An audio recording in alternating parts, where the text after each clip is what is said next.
Hey everybody, welcome back to my channel. Today's video is going to be me making this set right here. It is a really cute Cinnamoroll set. I don't know if that's what the character is called, but it is a Sanrio friend. I think it's Cinnamoroll or something like that. But if you guys know, please correct me down below because I have no idea. I think this character is very cute and I had these charms, so I was really happy and excited when I was able to have a freestyle for this character. So I went ahead in with this baby blue color from Nail Reserve.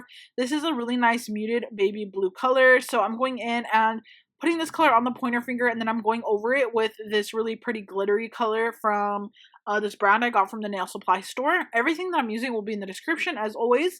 So I'm going ahead with one coat of this. Honestly, I had no idea what direction I wanted to go in for this nail set. I knew for a fact I wanted to incorporate charms, but I did not want it to be too much because I think this, I'm pretty sure that this was for one of my customers that is new to charms, so I did not want to add so many and like overwhelm her. So I wanted it to be very like still wearable, you know what I mean? So I went ahead and added some really other cute elements as well. So here I am adding this color from Rarjsm. I think it's called Barely Pink, and it is just like a very muted kind of almost milky white nude-ish pink color, and it is very sheer. So I went in with one coat of this, and the reason why I went in with one coat was because this is going to be just my base color. I'm going to be going over it with a coat of this other color from iGel Beauty, this one right here. It's called Ballerina Gown, and I got this at my nail supply as well, and it is like a perfect kind of muted, very neutral, cool toned, or yeah, not neutral, cool toned pink, sheer pink color. So I'm going ahead with this over the top, and this is just going to add a little bit of a different color to the background. I love layering my nude colors, as you guys know, but this honestly is like a good and a bad thing. It's a good thing because my sets come out so beautiful, like the colors are so unique, like the background nudes, but then the actual hard part and like the bad part about it is that when I get asked to recreate a set, or if I get asked for a replacement nail, I have absolutely no idea what I used. So if you guys have any ideas of what I can do to keep track of my nail sets and what colors I use for them, please let me know down below, because it is very difficult when I get asked to replicate a set again and then I have no idea what colors I used, especially if I don't film the nail set. That's why I like to film any chance I get for freestyles, because freestyles are usually when I will or not even just freestyles, honestly any set is when I will layer colors. So yeah, anyway, that's kind of random, but now I'm going in with some white gel polish. As you guys know, Melody Susie is my favorite, and I'm going ahead here and I'm adding some baby blue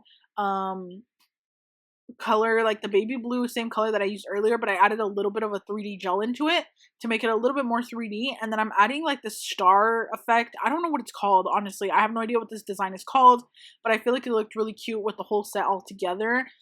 You're basically going to do different layers of different colors, but you're going to leave the nude showing through. Like, I know there's a technique like this where it looks like the Powerpuff Girls heart, where it's like layer on layer on layer next to each other, but this one is like a little bit easier to do and it still gives the same cute effect.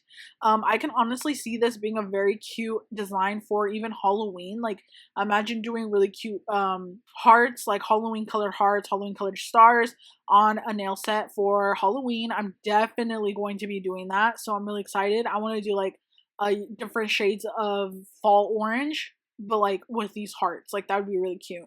So yeah, fall orange and brown like would be really cute with this heart little design and the star design. And then the other thing that I'm doing on the pinky is basically the same, but like I don't know if I said it actually. I'm doing a heart, so I'm doing the baby blue in the center and then the white and then a baby blue again. And yeah, so it's just very cute, and it is a perfect way to add some really cute nail art to the set. And I do notice something whenever I'm doing hearts, I do have to switch to a smaller brush, like still thin but smaller. So this one is I think an 8 or 9 millimeter brush. When you're doing hearts, you need to have a little more control, and I notice having a long brush when you're doing hearts makes it very difficult to be able to draw it so perfectly, at least for me, especially someone that struggles with getting perfect lines. Like, I still struggle to this day, so switching between brushes really does help me out. If you guys only have like one certain brush you're using a lot and you're wondering like why your art isn't improving, trust me, you need to switch between brushes. Like, you need to have a really long one, and then a medium-ish long one, like a 12mm, and then you need to have like a shorter one, like 8 or 9mm. So that is going to help you so much that'll help you elevate your art so much, and it will just really make a difference. So now here I'm adding little stars just to this little nail, because I am adding a really cute little simple charm on this nail. So I'm adding these little stars and then these other type of stars. I don't know what kind those are. I don't know what the difference between these stars are. I just know they're different, but I don't know what they're called.